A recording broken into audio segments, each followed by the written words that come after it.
नमस्कार दोस्तों, आप सभी का हमारे YouTube चैनल पर स्वागत है। दोस्तों, हम आपके लिए लेकर आए हैं राजस्थान जीके के महत्वपूर्ण प्रश्न। ठीक है, ये प्रश्न आपके वीडियो मेंस एग्जाम और कांस्टेबल का जो एग्जाम होने वाला है इसमें काफ़ी महत्वपूर्ण साबित होंगे। इसके अलावा भी राजस्थान के कोई भी प्रतियोगी परीक्षाओं में ये काफ़ी महत्वपूर्ण साबित होने वाले हैं। ठीक है, ये जो वीडियो है ये राजस्थान जीके की क्लास फर्स्ट है। इसके बाद आपको आगे से आगे क्लासेस मिलती रहेगी। दोस्तों, मेरा नाम नरेंद्र प्रजापति है और आप देख रहे हो द पल्स क्लासेस। अभी तक आपने इसे सब्सक्राइब नहीं किया है तो सब्सक्राइब कर लेना। वीडियो को पूरा देखिए, आपको कैसा लगे अपना फीडबैक अवश्य दीजिए। दोस्तों, आपको इसके PDF नोट्स भी मिलेंगे। PDF नोट्स के लिए आपको हमारे टेलीग्राम चैनल को ज्वाइन करना होगा। वहाँ पर मैं इस क्लास के बाद PDF नोट्स भेज दूंगा। ठीक है, टेलीग्राम चैनल की लिंक आपको डिस्क्रिप्शन में मिल जाएगी और हमारे टेलीग्राम चैनल का नाम भी वही है जो हमारे YouTube चैनल का नाम है। चलिए दोस्तों, स्टार्ट करते हैं। आपके सामने है पहला प्रश्न। पहला प्रश्न है, एक तरफ तो आपको संप्रदाय के नाम लिखे हुए हैं और दूसरी तरफ प्रमुख पीठ। आपको पता है कि अभी हमारे जो एग्ज़ाम हो रहे हैं राजस्थान में, कोई भी एग्ज़ाम, उसमें इस प्रकार के जो मिलान वाले प्रश्न हैं वो काफ़ी मात्रा में पूछे जा रहे हैं। ठीक है, तो आपको इस प्रकार के प्रश्न अच्छे से याद कर लेने हैं। ये प्रश्न काफ़ी इम्पोर्टेंट है। देखिए, जो हमारा पहला संप्रदाय है वह है गूदड़ संप्रदाय। तो इसकी जो प्रमुख पीठ है वह है दांतड़ा। दांतड़ा कहाँ पर है? तो ये भीलवाड़ा में है। ठीक है, इसमें गूदड़ संप्रदाय के प्रमुख पीठ है। दूसरा संप्रदाय है नवल संप्रदाय। तो इसकी जो प्रमुख पीठ है वह है जोधपुर में। तीसरा है चरणदासी संप्रदाय। इसकी जो प्रमुख पीठ है वह है दिल्ली में। ठीक है, फिर है अलखिया संप्रदाय और इसकी जो प्रमुख पीठ है वह है बीकानेर में। तो आप याद कर लेना, गूदड़ संप्रदाय इसकी प्रमुख पीठ है दांतड़ा भीलवाड़ा, फिर है नवल संप्रदाय इसकी है जोधपुर, फिर है चरणदासी संप्रदाय इसकी जो प्रमुख पीठ है वह है दिल्ली, फिर है अलखिया संप्रदाय और इसकी प्रमुख पीठ है बीकानेर। ठीक है, चलिए दोस्तों, अगला सवाल है, दादू पंत का अधिकांश साहित्य किस बोली में लिपिबद्ध है? ये काफ़ी महत्वपूर्ण सवाल है। तो दोस्तों, दादू पंत का जो अधिकांश साहित्य है वह है ढूंढाड़ी बोली में। ठीक है, और इनके जो शिष्य थे उनका साहित्य भी इस बोली में है।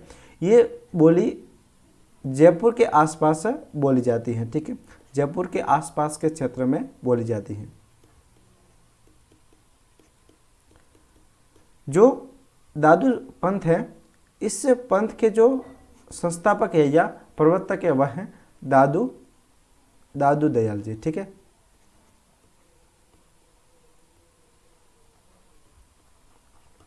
इनका जन्म कहाँ पर हुआ? तो इनका जन्म अहमदाबाद में हुआ।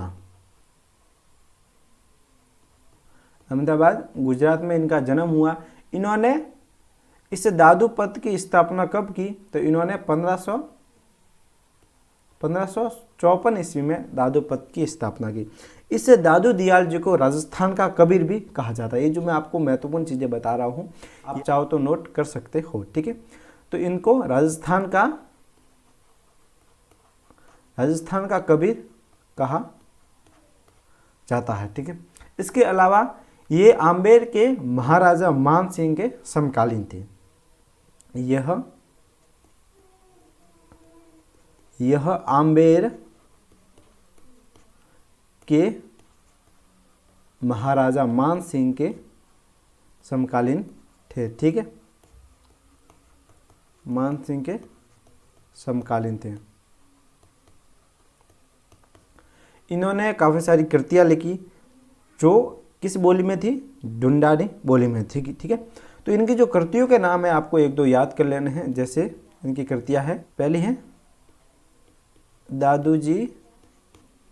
दादूजीरी वाणी। दादूजीरी वाणी। दूसरी है दादूजी रा दुआ। दादूजीरा दुहा। ठीक है दोस्तों, ये लिखने में मैं अभी तक लिखने का एक्सपर्ट नहीं हूँ क्योंकि अभी मैंने इस प्रकार से पढ़ाना स्टार्ट किया है। तो लिखने में शायद थोड़ी बहुत आपको समझ ना आए, तो मैं जो बोल रहा हूँ वह आप समझना। ठीक है, क्योंकि इसकी मुझे आदत नहीं है, इस प्रकार जो पढ़ाते हैं इसकी आदत नहीं है, तो धीरे धीरे ये भी हो जाएगी। तो ये जो दादू पंथ संप्रदाय है ये किस प्रकार का संप्रदाय है? तो ये है, इनकी जो भक्ति थी वह है निर्गुण भक्ति। ठीक है, दादू जी की जो भक्ति थी वह है निर्गुण भक्ति। दोस्तों यही इनके बारे में महत्वपूर्ण जो चीज़ें हैं जो आपको याद करनी चाहिए। ठीक है, चलिए दोस्तों अगला सवाल है, सन्यासियों के सुल्तान के उपनाम से किसे जाना जाता है? तो सन्यासियों के सुल्तान के उपनाम से किसे जाना जाता है? तो ये है हमीद उल नागौरी, ये आपका सही आंसर है। इन्हें सन्यासियों के सुल्तान के नाम से जाना जाता है। इनकी जो दरगाह है या मज़ार है वह कहाँ पर है? तो ये नागौर में है। ठीक है, इसके अलावा जो ख्वाजा मोइनुद्दीन चिश्ती हैं, इनकी मज़ार कहाँ पर है? तो इनकी मज़ार है अजमेर में। ठीक है, चलिए दोस्तों आगे बढ़ते हैं। अब है शाहपुरा भीलवाड़ा में जिस संप्रदाय की पीठ स्थित है वह है, यानी कि शाहपुरा भीलवाड़ा में किस संप्रदाय की पीठ स्थित है? तो देखिए शाहपुरा भीलवाड़ा में आपके राम स्नेह संप्रदाय की पीठ स्थित है। ठीक है, ये जो संप्रदाय है राम स्नेह संप्रदाय, इसमें जो शाहपुरा में इनकी जो पीठ स्थित है, इस पीठ के प्रवर्तक हैं रामचरण दास जी। ठीक है, रामचरण दास जी। इसके अलावा ये जो संप्रदाय है देखिए वल्लभ संप्रदाय, इस वल्लभ संप्रदाय की प्रमुख पीठ कहाँ पर स्थित है? सबसे पहले देखते हैं कि इस संप्रदाय के प्रवर्तक कौन है। तो इनके जो प्रवर्तक है वह है वल्लभाचार्य इनके प्रवर्तक हैं। विजयनगर साम्राज्य के जो शासक थे कृष्णदेवराय, इन्होंने धर्मसभा रखी और धर्मसभा में इनको महाप्रभु की उपाधि दी। ठीक है, महाप्रभु की उपाधि दी।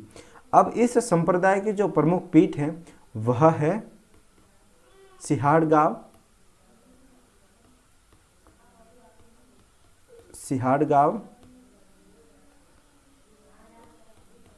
या नाथद्वारा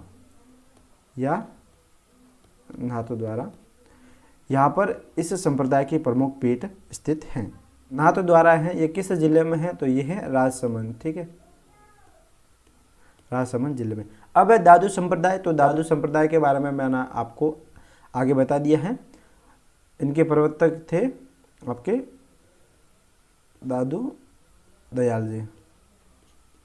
ठीक है, फिर है निम्बार्क संप्रदाय। इस संप्रदाय की जो प्रमुख पीठ है वह कहाँ पर है? तो ये है किशनगढ़ अजमेर के आसपास सलेमाबाद में इसकी जो प्रमुख पीठ है वह स्थित है। ये जो दादू संप्रदाय है इनकी जो प्रमुख पीठ है वह है नरेना या नारायणा जयपुर में, यहाँ पर इनकी प्रमुख पीठ स्थित है। ठीक है, अब ये जो राम स्नेह संप्रदाय है इसमें आपको एक चीज़ और याद रखनी है कि जो फूलडोल उत्सव इस संप्रदाय में मनाया जाता है। ठीक है, फूलडोल उत्सव राम स्नेह संप्रदाय में मनाया जाता है। अगला सवाल दोस्तों, अभी देखिए ये जो राम स्नेह संप्रदाय है, इस संप्रदाय की 4 प्रमुख जो शाखा है वह है, इन शाखाओं के नाम आपको याद कर लेने हैं। सबसे पहले तो है शाहपुरा, ये है भीलवाड़ा, फिर है दूसरी है रेण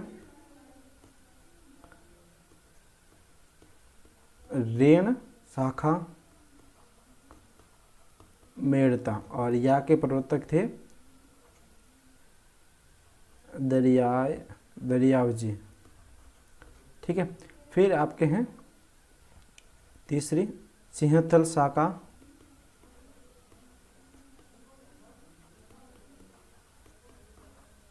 बीकानेर, और इसके प्रवर्तक थे हरि राम दास जी। फिर है चौथी शाखा है खेड़ापा जोधपुर, और यहाँ के प्रवर्तक थे संत रामदास। ठीक है, तो दोस्तों ये जो 4 प्रमुख शाखाएं हैं इनको आपको याद कर लेना है। अभी जो वीडियो प्री का जो एग्जाम हुआ था उसमें ये हूबहू प्रश्न आया था। ठीक है, अगला सवाल है केसरी सिंह बारड द्वारा रचित चेतावनीरा चुंगडिया ने दिल्ली दरबार में जाने से किसे रोका था, यानी कि रोका था वो महाराज कौन से थे? तो जो केसरी सिंह बारट थे, इन्होंने चेतावनीरा चुंगटिया रचना की, इनसे फतेह सिंह को दिल्ली दरबार में जाने से रोका था। ठीक है, तो इसका आपका सही आंसर है ऑप्शन 2। ये जो फतेह सिंह जी थे, ये उदयपुर रियासत के शासक थे। ठीक है, जब ये जो घटना है वह 1903 ईस्वी की थे, 3 ईस्वी की है, जब करजन ने दिल्ली में सभा बुलाई थी। उस समय चेतावनीरा चुंगटिया लिखकर केसरी सिंह बारट ने फतेह सिंह जी को दिए, जिसकी वजह से वह दिल्ली दरबार में नहीं गए। ठीक है, ये जो चेतावनीरा चुंगटिया है, इसमें 13 सोरठे थे। कितने थे? 13 सोरठे थे। ठीक है, चलिए दोस्तों आगे बढ़ते हैं। अगला सवाल है, राजस्थान की मानक बोली के रूप में प्रसिद्ध है। तो राजस्थान की जो मानक बोली है कौन सी है? यह है मारवाड़ी। ठीक है, तो इसका आपका जो सही आंसर है वह है मारवाड़ी। मारवाड़ी मुख्यतः पश्चिमी भाग में बोली जाती है, राजस्थान के पश्चिमी भाग में बोली जाती है।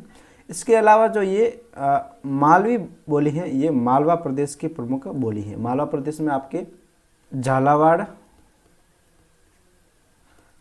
प्रतापगढ़ और कोटा का क्षेत्र शामिल है। ये जो मालवी बोली है, इसकी उपबोली है जो आपको याद कर लेनी है। ये जो सवाल है मालवी बोली की उपबोली वाला, ये भी आपके वीडियो यानी कि ग्राम विकास अधिकारी के प्री एग्जाम में आया था। ठीक है, तो इनकी जो प्रमुख उपबोली है वह एक तो है रागड़ी और दूसरी है निमाड़ी। ठीक है, ये जो निमाड़ी बोली है इसको दक्षिणी राजस्थानी भी कहते हैं। ठीक है, दक्षिणी राजस्थानी। फिर है हाड़ौती। तो ये हाड़ौती क्षेत्र की प्रमुख बोली है। हाड़ौती क्षेत्र में आपके कोटा, झालावाड़, बारा और बूंदी का क्षेत्र आता है। ठीक है, ये जो क्षेत्र है कोटा, झालावाड़, बारा, बूंदी, इन क्षेत्र में हाड़ौती बोली जाती है और ये प्रदेश है, ये हाड़ौती प्रदेश कहलाता है। ठीक है, ये कोटा संभाग पूरा का पूरा जो हाड़ौती प्रदेश के अंतर्गत आता है। इसको याद करने की एक ट्रिक है जो मैं आपको साथ ही बता देता हूँ। कोजा बाबू, ये ट्रिक से आप कोटा, झालावाड़, बारा, बूंदी याद कर सकते हो। ठीक है, अब है मेवाती। तो ये मेवात प्रदेश की प्रमुख बोली है। इस प्रदेश में जो आपके क्षेत्र शामिल है वह है अलवर भरतपुर का क्षेत्र इसमें शामिल है। इसके अलावा ये तो है मेवाती और एक और बोली होती है वह है मेवाड़ी।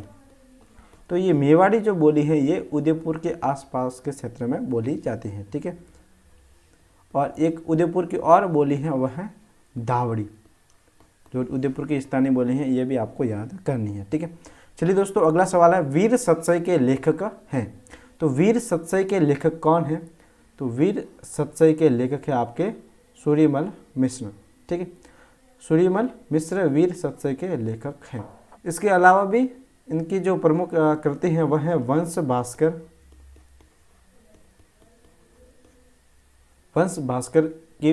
भास्कर भी इनकी प्रमुख कृति हैं। इसके अलावा जो ये चंद बरदई हैं, इनकी जो प्रमुख कृति हैं वह है पृथ्वीराज रासो। और जो कन्हैयालाल सेहटिया हैं, इनकी कविताएं काफ़ी फेमस है। तो मैं आपको 2 कविताओं के नाम बता देता हूँ। एक तो है पाथल और पीथल, और एक है धरती दोहरारी। ये इनकी कविताएं काफ़ी प्रसिद्ध है, टाइम मिले तो इन्हें सुनना अवश्य। दोस्तों चलिए अगला सवाल है, उद्योतन सूरी की कृति है। उद्योतन सूरी ने इसमें से किस ग्रंथ को लिखा है? तो इसका आपका जो सही आंसर है वह है कुवलय माला। ठीक है, ये जो वंश भास्कर है, ये मैंने आपको बता दिया पिछले ही सवाल में किन की रचना है, सूर्यमल मिश्र की रचना है। ठीक है दोस्तों, अगला सवाल फिर है सुमेलित कीजिए। एक तरफ तो बोली है और दूसरी तरफ जिला है। ठीक है, तो इनको आपको सुमेलित करना है। सबसे पहले है जगरोती। तो ये किस क्षेत्र में बोली जाती है? तो ये करौली में बोली जाती है। ठीक है, रोती और रोली, इससे आपको याद एक आइडिया मिल जाता है कि जगरोती करौली। ठीक है, फिर है ढाटी। तो ढाटी किस क्षेत्र में बोली जाती है? तो ढाटी आपके बोली जाती है बाड़मेर में। फिर है नागरचौल। तो ये नागरचौल आपके टोंक में बोली जाती है। और धावड़ी तो मैंने आपको पिछले ही वीडियो में बताया था, ये आपके बोली जाती है उदयपुर रीजन में। ठीक है, उदयपुर का जो क्षेत्र है उसमें आपकी धावड़ी बोली जाती है। इसके अलावा उदयपुर में मेवाड़ी भी बोली जाती है। आपका मिलान हो गया। ठीक है, चलिए अगला सवाल है किस शासक काल में किशनगढ़ चित्रशैली अपने चरम सीमा पर थी? तो ये ऑप्शन है आपके सामने। तो इसका जो सही आंसर है वह है राजा नागरी दास। ठीक है, राजा नागरी दास के समय जो किशनगढ़ चित्रशैली है वह अपने चरम सीमा पर थी। जो किशनगढ़ चित्रशैली का एक चित्र है बनी ठनी। ठीक है, इसको राजस्थान की मोनालिसा भी कहते हैं, राजस्थान की मोनालिसा।